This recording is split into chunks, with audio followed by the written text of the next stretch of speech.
اعوذ باللہ من الشیطان الرجیم بسم اللہ الرحمن الرحیم۔ تمام سننے اور دیکھنے والوں کو السلام علیکم۔ واقعہ معراج اللہ تعالیٰ کی قدرت کی نشانیوں میں سے ایک نشانی ہے جو چشم زدن میں بظاہر رونما ہوا، لیکن حقیقت میں اس میں کتنا وقت لگا یہ اللہ تعالیٰ اور اس کے رسول صلی اللہ علیہ وآلہ وسلم بہتر جانتے ہیں۔ اللہ تعالیٰ نے اس واقعے میں اپنے محبوب پیغمبر حضرت محمد مصطفیٰ صلی اللہ علیہ وآلہ وسلم کو اپنی قدرت کاملہ کا مشاہدہ کرایا۔ واقعہ معراج اعلان نبوت کے 10ویں سال اور مدینہ ہجرت سے 1 سال پہلے مکہ میں پیش آیا۔ ماہ رجب کی 27ویں رات ہے۔ اللہ تعالیٰ اپنے فرشتوں سے ارشاد فرماتے ہیں، اے فرشتوں، آج کی رات میری تسبیح بیان مت کرو، میری حمد و تقدیس کرنا بند کر دو۔ آج کی رات میری اطاعت و بندگی چھوڑ دو اور آج کی رات جنت الفردوس کو لباس اور زیور سے آراستہ کرو۔ میری فرمانبرداری کا قلعہ اپنے سر پر باندھ لو۔ اے جبریل، میرا یہ پیغام میکائیل کو سنا دو کہ رزق کا پیمانہ ہاتھ سے علیحدہ کر دے۔ اسرافیل سے کہہ دو کہ وہ سور کو کچھ عرصے کے لیے موقوف کر دے۔ اسرائیل سے کہہ دو کہ کچھ دیر کے لیے روح کو قبض کرنے سے ہاتھ اٹھا لے۔ رضوان سے کہہ دو کہ وہ جنت الفردوس کی درجہ بندی کرے۔ مالک سے کہہ دو کہ وہ دوزخ کو تالا لگا دے۔ خلد بری کی روحوں سے کہہ دو کہ آراستہ و پیراستہ ہو جائیں اور جنت کے محلوں کی چھتوں پر صف بستہ کھڑی ہو جائیں۔ مشرق سے مغرب تک جس قدر قبریں ہیں ان سے عذاب ختم کر دیا جائے۔ آج کی رات شب معراج میرے محبوب حضرت محمد مصطفیٰ صلی اللہ علیہ وآلہ وسلم کے استقبال کے لیے تیار ہو جاؤ۔ چشم زدن میں عالم بالا کا نقشہ بدل گیا۔ حکم ربی ہوا، اے جبریل علیہ السلام، اپنے ساتھ 70,000 فرشتے لے جاؤ۔ حکم الہی سن کر جبریل امین علیہ السلام سواری لینے جنت میں جاتے ہیں، اور آپ نے ایسی سواری کا انتخاب کیا جو آج تک کسی شہنشاہ کو میسر نہ ہوئی ہوگی۔ میسر ہونا تو دور کی بات ہے، یہ سواری ایسی سواری آج تک کسی نے دیکھی نہ ہوگی۔ اس سواری کا نام براق ہے۔ تفسیر روح البیان میں ہے کہ نبی کریم صلی اللہ علیہ وآلہ وسلم سے پہلے براق پر کوئی سوار نہیں ہوا تھا۔ ماہ رجب کی 27ویں شب کس قدر پرکیف رات ہے۔ مطلع بالکل صاف ہے، فضاؤں میں عجیب سی کیفیت طاری ہے۔ رات آہستہ آہستہ کیف و نشاط کی مستی میں مست ہوتی جا رہی ہے۔ ستارے پوری آب و تاب کے ساتھ جھلملا رہے ہیں۔ پوری دنیا پر سکوت اور خاموشی کا عالم طاری ہے۔ آدھی شب گزرنے کو ہے، یکایک آسمانی دنیا کا دروازہ کھلتا ہے۔ انوارت تجلیات کے جلوے سمیٹے حضرت جبریل علیہ السلام نورانی مخلوق کے جھرمٹ میں جنتی براق لیے آسمان کی بلندیوں سے اتر کر حضرت ام باندی رضی اللہ عنہ کے گھر تشریف لاتے ہیں، جہاں ماہ نبوت حضرت محمد مصطفیٰ صلی اللہ علیہ وآلہ وسلم سو رہے ہیں۔ آنکھیں بند کیے، دل بیدار لیے آرام فرما رہے ہیں۔ حضرت جبریل امین ہاتھ باندھ کر کھڑے ہیں اور سوچ رہے ہیں کہ اگر آواز دے کر جگایا تو بے ادبی ہو جائے گی۔ فکر مند ہیں کہ معراج کے دھولے کو کیسے بیدار کیا جائے۔ اسی وقت اللہ تعالیٰ کا ارشاد ہوتا ہے کہ یا جبریل قبل قدمیاں، اے جبریل میرے محبوب کے قدموں کو چوم لے تاکہ تیرے لبوں کے ٹھنڈک سے میرے محبوب کی آنکھ کھل جائے۔ تجھ کو میں نے اسی دن کے واسطے کافور سے پیدا کیا تھا۔ حکم سنتے ہی جبریل امین علیہ السلام آگے بڑھے اور اپنے کافوری ہونٹ محبوب دو عالم حضرت محمد مصطفیٰ صلی اللہ علیہ وآلہ وسلم کے پائناز سے مس کر دیے۔ یہ منظر بھی کس قدر حسین ہوگا کہ جب جبریل امین علیہ السلام نے فخر کائنات حضرت محمد مصطفیٰ صلی اللہ علیہ وآلہ وسلم کو بوسہ دیا۔ حضرت جبریل امین علیہ السلام کے ہونٹوں کی ٹھنڈک پا کر حضور صلی اللہ علیہ وآلہ وسلم بیدار ہوتے ہیں اور دریافت کرتے ہیں، اے جبریل کیسے آنا ہوا؟ عرض کرتے ہیں، یا رسول اللہ صلی اللہ علیہ وآلہ وسلم، اللہ تعالیٰ کی طرف سے بلاوے کا پروانہ لے کر حاضر ہوا ہوں۔ یا رسول اللہ صلی اللہ علیہ وآلہ وسلم، اللہ تعالیٰ آپ کی ملاقات کا مشتاق ہے۔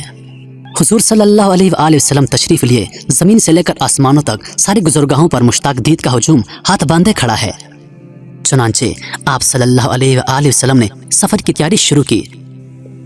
حضور صلی اللہ علیہ وآلہ وسلم نے براق کا حلیہ بیان کرتے ہوئے ارشاد فرمایا کہ سینہ سرخ یاقوت کی مانند چمک رہا تھا، اس کی پشت پر بجلی کنتی تھی، ٹانگیں سب زمرد، 2 مرجان، سر اور اس کی گردن یاقوت سے بنائی گئی تھی۔ بیشتی زین اس پر کسی ہوئی تھی، جس کے ساتھ سرخ یاقوت کے 2 رکاب آویزاں تھے۔ اس کی پیشانی پر لا الہ الا اللہ محمد رسول اللہ لکھا ہوا تھا۔ چند لمحوں کے بعد وہ وقت بھی آ گیا کہ سرور کونین حضرت محمد مصطفیٰ صلی اللہ علیہ وآلہ وسلم براق پر تشریف فرما ہو گئے۔ حضرت جبریل علیہ السلام نے رکاب تھام لی، حضرت میکائیل علیہ السلام نے لگام پکڑی، حضرت اسرافیل علیہ السلام نے زین کو سنبھالا۔ حضرت امام کاشفی رحمۃ اللہ علیہ فرماتے ہیں کہ معراج کی رات 80,000 فرشتے حضور صلی اللہ علیہ وآلہ وسلم کے دائیں طرف اور 80,000 فرشتے رسول اللہ صلی اللہ علیہ وآلہ وسلم کے بائیں طرف تھے۔ فضا فرشتوں کی درود و سلام کی صداؤں سے گونج اٹھی اور آقائے نامدار حضرت محمد مصطفیٰ صلی اللہ علیہ وآلہ وسلم درود و سلام کی گونج میں سفر معراج کا آغاز فرماتے ہیں۔ اس واقعے کو قرآن مجید میں اللہ تعالیٰ نے اس طرح بیان فرمایا ہے جس کا ترجمہ ہے،